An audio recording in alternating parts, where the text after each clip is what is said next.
Abatulaba akolwairo ka ku street muli mutya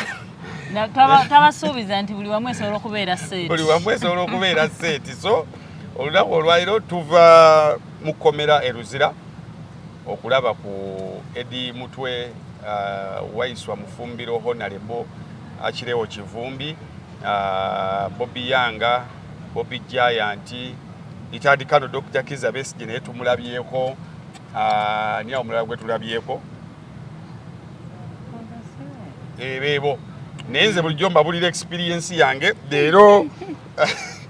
nabbanja akasoka tuyiseemu embeera ogirabye otya ekisookera ddala gye tutandikidde ekkomera liina impression nti naawe agenda okyalira okumanya ng'oli omuntu musibe nawe they make you feel like you are a musibe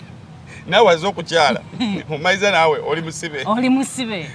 but no omanyi ekkomera nti gwamanya oba ne gwe basibye nti omuntu wange ali innocent naye nga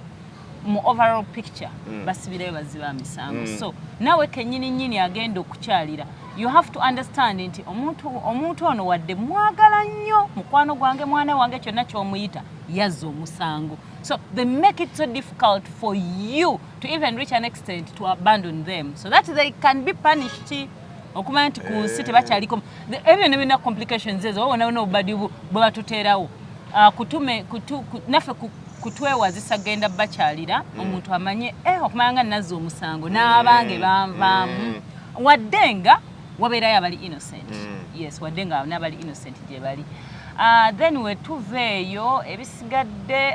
abasibe bannange mbabuulire bwofuna galula tuka kubasibe soko bayise mu nyambala munange mkyala tali eyo tugenda mubawapo mu gundi mufuluvyu nga bwe yayambadde era wojiri wojjo kateeka yagenza akubye empale ye bulungi nnyo turaka being a Friday amukajo yakubye turaka ye bulungi nnyo ngenda abaana batumbala agenda alabe ku basibe akubye bulungi ipusa agisibye bulungi nnyo azibye bulungi nnyo bode to bode bwe yatuuse wali we bakeberera ewasookera ddala Mboozi sagiwulidde omusirikale yagambye ati yanziza wabbali. I loved them bamanya balina character manya nti waliwo abantu abalago nayegera naye bulungi agambye genda funayo kaleeso bambuuza wazina akaleeso because for them they assume maybe wajjawo bambuuza ajja n'akaleeso oyina akaleeso konze nedda ne bagamba ogenda okafune weesibeko munange nze nawulidde bulizi nga baŋŋamba tugende tunoonye kaleeso ate oyo omugabo lunaku atambulire leeso tawulira ngabo omulaba awo ebiteeteeyi bw'obiraba omanya yeyazise bya maama we talina kiteeteeyi talina sikaati mukwane Luzira tojja yingira talina akati omwana tunga tugenda bwe twagenze ogula akaleeso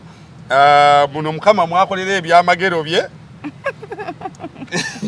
soko veyo abantu balabe kaleeso kennaku z'obwange before and after bakulabe before then the after baba sibe mbadde sibakoze bubi kakati kati bagamba Kwefu vaayo bana mwe mumuleese kakati bwate bwe yagenza ayambadde kakati mukomera abasibe kino kiri understandable nze nganze kubasaba I don't look like what sibuno bumini empale kati zafuuka kuffe aba as usual. We see here, you see there, you see on BBS, you see on Sanyuka, you see everywhere you go, you see people. Nebambi abasibe babeera munde eyo. They don't see things. Kakati tebaagala omutuluguje time zitu. Already musibe.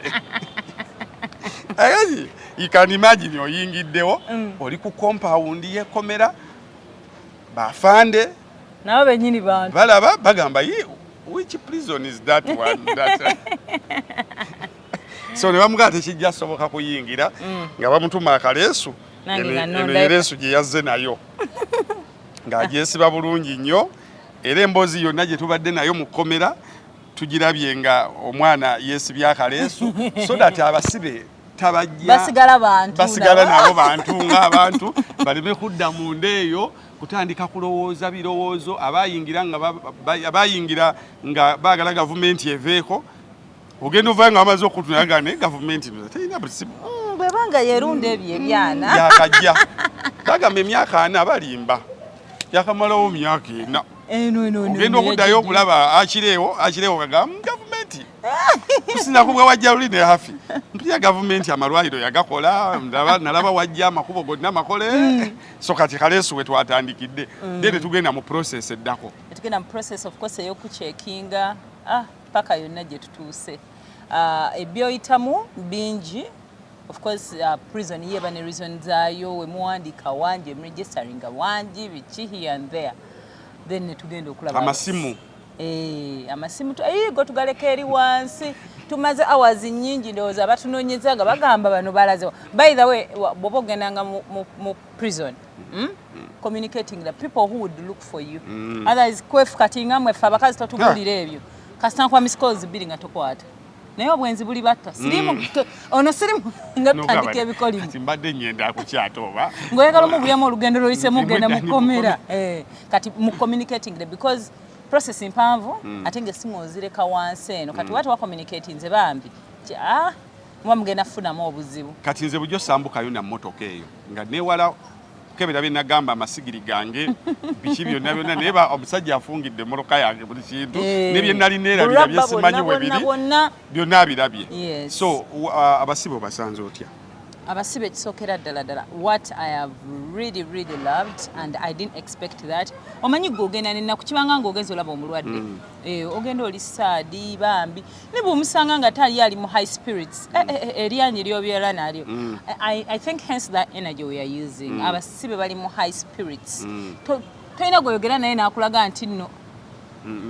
si walungi of course kati Eddie angambye Eddie Mutu agambye this is not what we want, this is not where we want to be but bo bakkiriza n'okukkiriza kumanga abaana b'amaanyi Eddie Mutu angambye kuva we twatandika campaigns zino kyandibadde kyemusa okuba nga tetuli wano nti niwe batandibadde basibe naye batandibadde ye balaba ebiri ebweru olwedde bandibadde wano either obanga bakube bamenye b'amagulu oba ki kyonna era wandibaddewo ekibeerawo because bo bagamba it's the target yes and twogedde nabo spirits bambi ng'obawulira bazzaamu amaanyi bali very happy bw'obanga okimanyi nti muyina enkwatagana yonna naye naffe saawa obudde ogenda olabeko musibe ogenda omulabeko kibe actually they don't need anything tebalina kye batwetaaza because bakimanyi buli omu emisango gyaliko kyekisinzira kati for these guys in particular aba prison tebanoonya mbuno banoonya sente zababaddeeringa out okitegeera bo si kye banoonya tebanoonya mbuno no bamwagaza kino oba clearing kino oba kino bu kyekiganye bo bakimanyi ate bakimanyi bulungi tebalina emisango gye bazza so tubatwalira love kubazzaamu maanyi n'ababalabako ne bagamba bannange kati mba surprisinze nnyo kulabye ne wayiswa mufumbiro wayiswa agambye omaze wefukonetedde Haffy omaze first of all wesoko Eddie Mutu ali too emotion andabye nakabano kaba gwasooka angamba kange ne bwenneebaka kati ne bwenneebaka you people bana you don't know of course Waisa felt so happy agambye I surprised him a lot n'agamba yali akisuubira saawa zonna nti yali ajja kukwatibwa yali akisuubira n'agamba naye ali very excited nti erabika plan yali yakumulemesa ku getting nominated but yabasookayo na getting nominated also he had so much plans for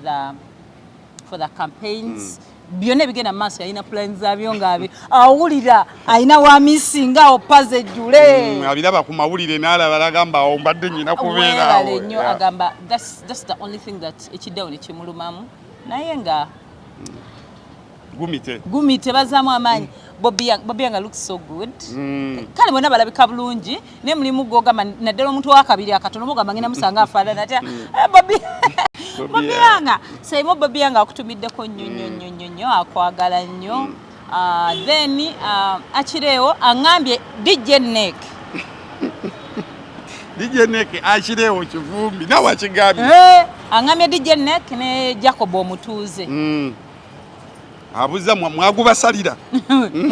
nti bazza omusango temwagala towekobaana batewetaba wekobaana n'abakolaki namuzi w'emisango temwagala kwekobaana n'abazzi b'emisango mwagubasalira temwagala kwekobaana nabo Baile mali maachigambye nzenzeka. Ngegenda ogambe DJ neke yagunsalira. DJ jako obutuze. Yagunsalira. Yakona muddandi nazo. Musajja azumusango kyo yagala okugamba kyolagesi. Yeah, naye ng'ebisigadde byonna byonna. They need a visit, they need some love. Yes. Actually wayagala nnyo mukyala we era nga channel eno we shall get time and visit mukyala wa Kireewo oyo. Actually before I visited them, Kireewo yasindika Nkeretanyi, Honorable Nkeretanyi yasimbyewo Kalungu. Yeah. N'agamba mukubireko. So I called her on air ne yamuwereza ebbaluwa ne ngimusomera live. Oh, Mr. Loverman. Oh, anti twanagezi okumaliza nga ate buli muwuliriza akaaba. Mubambi. Kati nangamba mukyala omanyi mukyala we kakyala ke kato. Kakati yalina abaana abakulu. Omukyalo oyo baatazaala. Kati abeereyo n'agamba bambi omanyi omukyalo okusiba ng'omusajja akulekedde abaana tobazaala kati ng'olina obbabeeramu. She needs a lot of love. Era ye Kireewo ebirala byonna tebimunyiga. Naye paati esinga omunyiga yeeyo ng'alowoozezza ku mukyala we. Era neŋŋamba njaba ogendeyo omukyalireko. So kati lulinga so agendayo omusajja bw'omu. So I needed a woman. Okay. So bwetunaafuna time we shall go and visit her. But mukyala Kireewo, he loves you so much. He appreciates asiima byonna byokola byokolera abaana kama akuwe omukisa naye nga Honorable Waiswa Mufumbiro mugumu nnyo abantu balina kawa agambye biri byonna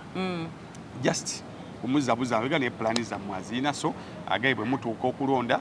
mumulabiranga ddala. I think that's one of the bakita kirabo present gift kyonna bwono kitambinga kye kirabo kye baba bamuwa kyoyinza omuwa. They believe tebalina musango gwonna kubanga ekintu kyokka ekyatumazeemu amaanyi. Actually omanyi engeri leero Waiswa leero engeri ginadde ntutte I wanted you to have more of them than me. Kati Waiswa ddala egyamubuuza ku ka video mayi bwengenda yampa ku mawulire ampa endowooza ka video k'abeena mwade bakola mucaka nalabye aboogezi ba poliisi nga baba ebigambo bagamba olabe ennanga neyingira mu amayembe negayingira mu mupiira atugambye bano nga bakola mucaka kati olaba abo bo bakiva mabega mucaka bakati nga bacakala bucakazi olabye so simanya bali babadde bayimba bano babadde babyogera olatuddeko n'omuntu n'owulira kirabika I swear at some point nalanga luka like agasuna musajja. Why wola chichejo. So ekyo mukoti y'abantu kimu kye ninayize mu ebbanga limaze nga nkyalira Abasibe. Si eddene nnyo n'eri emaze kimu kye nyongedde okuyiga ekkomera lyaffe basajja. Lyali abasajja kuseka kati n'abakazi. Sawa yonna oliyingira. Naye lwana nnyo oliyingire ku kintu nga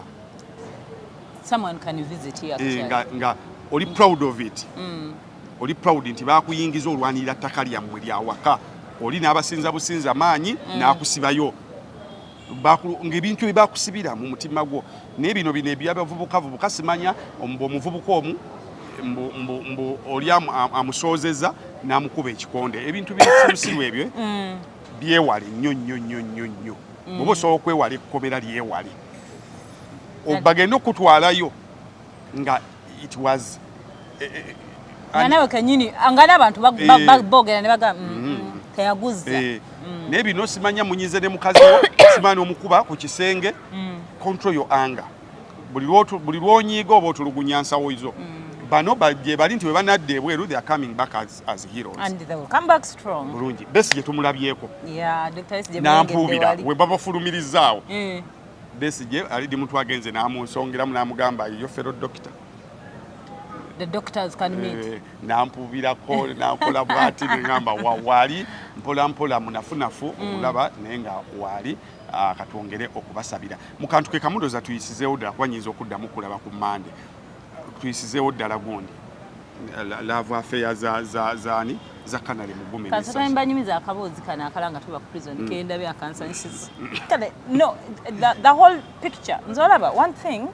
usually what people don't like about we can disagree. I always tell people Kwefu solo wagira pate jo yagala ne pagira change yagala because tetubiyetimba ku change nenze nyagala nnyo omuntu njagala nnyo omuntu aina ayagala ekintu kye nakibeerako nakinywererako just ekinneewuunyisa nti kyonyolerako kituufu oba kikyamu osanga omuntu ng'adde ekintu kyakyagala naye bannange nga kibi kye tekikola naye nga ye akidifendinga nze one thing kyenjagala ku Bebe Cool is ayagala ekibiina kye nalabye Waiki Benda agabale muve ku biri rasta either on camera off camera ekyo kyayogera kye mumulaba ekyo neeno kyayogera ye ekintu kyafaafagana nakyo oba kityo tukisekera n'ogamba banna ngotolaba bannange nti ddala tetuganye Kwefu Haffy omwagala niibe bakyakoze you know naye omuntu otuuka nomurespectinga for that so tubadde tuva mu prison esanga omuvubuka mutono that boy looks like to be alonza weza n'emyaka 2 agiweza kuba bw'aba avuga eyo loole obwana opambana mangu David yagenda kawereza Daniel ajja kabateeramu naye kibadde watuuse wali nga wano nga ku namba plate ye kuliko we bayingirira ekkomera awo abali bagenzeeyo ewatandikira wennyini nga kuliko kasitiika k'ekifaananyi Kyagulanyi tugenze fe okuvaamu awo ng'omusirikale amugamba remove it n'agamba bannaye kankabikke n'agamba toyina kukabikka but that I don't even understand bw'oba Kwefu teyalaba kintu nekugamba kankibikke lwaki ate ngamba nti nina kijjako bujja now what is your motive kuba his visit mu komera is temporary mvubuka abadde aleese soda naye ate akafaananyi nga bw'okalabaawo bakatimba ku number plate wali ebbali tekabise number plate simba wali ebbali ate tekavaako kantu kaka newe kaba kavaako Kwefu newe kaba kavaako newe kaba kavaako kubeera kasobola ovaako tekabise number plate because that would be illegal lwaki oŋŋamba okukajjako kuba naffe tuyingire n'emmotoka yaffe ebaddeka eriko akapande emabega olokoka ddi okitegeera bana bapasita ogembe bakateeka mwemba temwagala epapula byonna then kibeere nga kiri ki tibboloka ziyingira mpya ate n'ekirala kale na respect nga nagamba kale tomanya munnange eri prisoni eno sitika ya campaign kankabikke nti nedda you either remove it or go back omwana ajiwetaki naye okujjako Bobi Wine nzirayo kuba kakati let me phrase it like this wabadde oyingira bakugambye ennyambalayo tekkirizibwa mu kkomera but you can cover bw'onootuuka ebweru you uncover singa babadde bakugamba nti jako bali bagagenda ogule engoye endala weebale nnyo ddayo wako okyuse naye bagambye gosobola okubeera ne twawuzayo munda but gibikkeko because you have life outside that prison you just came into visit kakati omwana abagambye nze sizza kubeera wano buli lunaku nti nedda zino engoye tezijja kukkirizibwa wano ddayo wako funa engoye endala I'm here temporarily so that means I can cover up nengenda nenkyala nemmala nenvaayo omwana bagambe kambikkeko kuba bagamba mu prison y'abakyala gye basoose babakkiriza ne babikkako ne bavaayo kati lwaki wana ate omugamba like olabira ddala ng'omuntu sebo they are just trying your patience naye ekirungi he knows what he wants era yeye asigadde ku ye nga yeggumite agambye nedda bannange n'agiweta shwi era yoyo gwe mulaba oyo anko agambye nedda bannange ne baboyi beno naye wagira bekkiririza buggwa bwe basobi bagikola bonna ogaba amazima bagayimirirako baboyi bengayo balaba bonna bagambye okafaananyi kaffe tukaagala ne bwe kaali badde kavaako ke kafaananyi kaffe so let's abasirikale abantu bonna bena let's just understand each other nti ffe ono we bamugambye nti genda obikkeko ne tugamba ekyo kyangu nnyo n'agenda n'afuna akaleeso kati naawe oli n'owakafaananyi ke abiseko kati tulina emmotoka kati eza campaigns kakati oli ajje amalawo omwaka mulamba ng'ali mu kuggyako bipande kuba kati ekyo kyali mu kuba campaign mu basibe okisegedde kuba kyebandibadde bagamba nti muno tetwagala mu byabufuzi naye ate abiseeko kambikkeko tagaanye na kubikkako wabula gw'omugamba ate jjako completely so njala okwebaza abantu abamu bajja kugaanira ddala njala okwebaza waliwo abasajja betusanze baleese emmere mukomera bakkiriza okutwalira abasibe emmere oba oli yatemye musiri gwe gwa mawugo gulabe gonna muwogo abadde bali betusanze ku mulyango nga baleese emmere bali baleetedde eri mutu oba oli yatemye eka ya muwogo n'amatooke n'enkoko muzeeyi omuludde waliwo omuzeeyi abadde ayogera ne edi mutwe n'amugamba nakuleetedde enkoko kiro 4 nenkuleetera amatooke nenkuleetera muwogo so omusajja aleese emmere eka zibadde ensawo ndozanga 30 nga bali mu kuzisomba kuziyingiza munda bagabanya ate mulimu abantu abali very understanding actually some people just complicate some things wawuliriza story yoyo muzeeyo yabadde bambi yabadde akwata ID yatise ya mukyala naye obukadde amugambye nadde nzija okulaba naye mu kifo kya ID yange netisa ID ya mukyala wali baagala national ID eri original for scanning purposes edi waggulu olabyeyo waggulu gye bakute bagiscanninga akantu then bobeera kati nganze baŋŋambuziza first time tebakuscanninga bakuba mu bukubi nebwe nkyenjagala banna endaga muntu original nazo tezinyuma kutambula nazo kuba bwegwa lutalo kakati omuntu wajja first time second time bwajja kati nganze mbadde tebalina kye bagyetaaza ekyo mukikyuseemu nti omusibe omujja mu bwongo bwo bwokimanyi I am not going there for the first time ne wali mu system yammwe embaamu so bwe mba saba lwaki mutukalubizaako kandaga muntu original first time oli ajje nayo second time waliwo okujjawo omuntu obwo where we put fingerprints and my data comes obulamu ne butambula kati ze bakubye mu bukubi buli kimu ne kijja kale aba prison kyembadde mbebazako kweyo incidence yo y'omwami abanyonyodde nti abawala mwami mukulu and then they understood ne bamuleka agenda alaba abasibe be that was nice n'ebirungi tubyogerako that was really nice because omugamba nti ate ddayo ono si yeggwe musajja mukulu wuuyo akooye yeetisse ebintu kyandibadde really rough that was good ne TV ogirabye ebadde ku reception kado kankayiseewo twakayogera ebyamapiki twakanyumyako ne kojja kitonsawulire twaliyo TV eyaliwo yali ya somehow eringa kibutobuto naye nga bagisiba enjegere ne bagisiba ne kufulu eringa omutwe gwa kayana nga twebuuza muntu kyasobola kweyo yonna sekiriti gye batuyisizaamu muntu kyasobola okujja n'asumulawo TV mu kkomera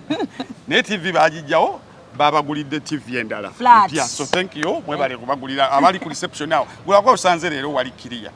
naye luli gwaba abantu awo so the essence of all of this Pastor Bugembe nga bwe yagamba ofunanga akaseera n'okyalira abanaku ofunanga akaseera n'okyalira abasibe n'oyogerako nabo ne bakunyumizaako because olaba omuntu obeera bubezi mu kikomera kye ennaku 3 n'oyagalayo visitor so ofunayo psychologically kiina engeri ekibali motivatingamu so gye bali babaagala nnyo bagumu n'okusinga ffe abali eno bane kino kinzizaamu amaanyi gw'omutunulira booti nze ndi emotional n'oyagala okukaaba booti ogenda okulaba omusajja gyali oyagamba kakati biri biti eyo tubeera tubalaba wano wakati bakyampulira luli bwe baali e Masaka balinga bampulira gundi yangaye bagenda gula radio bagenda baleta radio babafulireyo ku radio bane babeere nga basobola okuwulira ne TV babalaba so ebisigadde n'ebinaddirira let's meet on Monday gye tujja okubawa Sasha Ferguson Kanale Mugume tujja bibawo on Monday kano tukaleke bwe kati ka dedication eri abasibe on Monday lwe tujja okujja tulangire ku bantu. I just want to send out my love for all the innocent prisoners out there. Ng'okimanyi mutima gw'omusango tewaguza and then you're serving, you're out there tebakusalira nga bakuleeta mu kooti we bakudyeka. Honestly, ensi teri fair. Ensi teri fair, tetulina kyakukola. Just sigala ng'oli mugumu, ng'omutima gwo spirits zo ziri waggulu. Tomanya Katonda bino byakyusa. Obudde bukya ne gwaka ne bukya ne tonya. Osobola obusibe buluma naye ate buggwa. And the first step of that process Haffy jayogerako is acceptance. Bwe bamala ne bakusiba ne bakuteeka munda. Dinaye esooka nebeerawo according to the times zenyumiza nabo. But dinaye ebeerawo oliko abakubuzaabuza balooya nakusatu ofuluma. Olina okusooka n'ogenda mu state of acceptance eti kati ndi musibe nga ffenna abali ebweru emmotoka bw'evaawo olina osooka okukikkiriza nti kati sikyalina nno mmotoka then kati n'oyiiya naye gy'okoma okukiremezaamu nze nyina emmotoka n'otandika opangisa amamotoka otandika opangisa osobole okulaga Haffy nti okyalina emmotoka sente awo wezifiira so whatever dies accept as quickly as possible kijja kuyambako to pick up so bwe bakusibanga kyensoose okuyigayo kaabayo olunaku olusooka naye pick up yourself as soon as possible okize nti kati ndi musibe kigenda kuyamba psychologically okugattagatta olabe how are you going to survive then bantu banagenda okuddamu okulabako nga gwe was telling me ekintu esikaba mubuuza like what motivates you what keeps you feeling so strong and all that nagamba nze kyenasooka okola is okulekera okweraliikirira abali ebweru nagamba abaana nabata like nabajja mu birowoozo byange mama abwe ne muta like business nenzita nengamba nze wano munda wendi mbaddewo ntya nga ndi mulamu n'agamba era abeewabweru abeegayirira nnyo obutamulowoozaako because ate bw'obeeralikira okusinga ye ali munda n'agamba ye yatunula n'agamba kati now I am here alone nze mbaddewo nti eno munda nga ndi mulamu ng'obulamu butambula buli kimu abeewabweru ne mmanya si kyabalinako access kyabalinako control kyonna ekibawo mungu y'amanyi. Then lastly is exercising. Ekyo bakinkubiriza nnyo olwemba laba what keeps them moving. Bakola nnyo exercise. Ti bulijjo okola exercise. It's kirina engeri gye oba baziyita oba hormones waliwo ekirungo ekiri mu mubiri omwo ekireeta stress ekikutwala mu depression gyoko mukola exercise. Ojjukira nga nkugamba nze personally nze nagenda otandika okukola ogenda mu gym okola. I just wanted to tone my body. Saagala kukogga nnyo, saagala kugejja nnyo nga ndi awo size yange eyo gye nali njagala eyo ngikuumidde awo. Naye kyanneewuunya era nga ngenda nga mbeera bothered. Weight yange eri kuki? Weight yange eri kuki? Era byonna nga ebbanga lyagenda omunagenda wezi omwaka mu gym nga kati ebyokusala omubiri sikyabiriko. Era so many times nga ngamba trainer wange kati omanyize gym kyenjagalako kati ennyamba nnyo buli wempulya nga obwongo bwange bukwatidde something is stressing me I go and work out. I swear to God tosobola fuluma mu gym ng'oli kyo ekimu nga wengedde oli stressed tosobola. Simanyi kyonna owulira nga wenna owewusa omutwe ogubadde guzitowa owulira nga kati mwe abasobola osambamu omupiira whatever kind of exercise you can do as an adult eryo ddagala ly'amaanyi nnyo eri obulamu bwo. Twangambye Besigye akera n'atambulamu n'akawungeezi n'atambula ne yeetoololawo anaawa ng'atambula butambuzi ate ng'ayanguwa alinga alina gy'alaga. So bw'aba bali mu kkomera kibayambako then gwe ate yali ebweru kikozesa nnyo gendako mu kapiira nze kapiira kannyamba nnyo vuleti mbadde nnyo so stressed nene nsula nti nali nalekerawo okusamba akapiira so I resumed nsobole okusala amasavu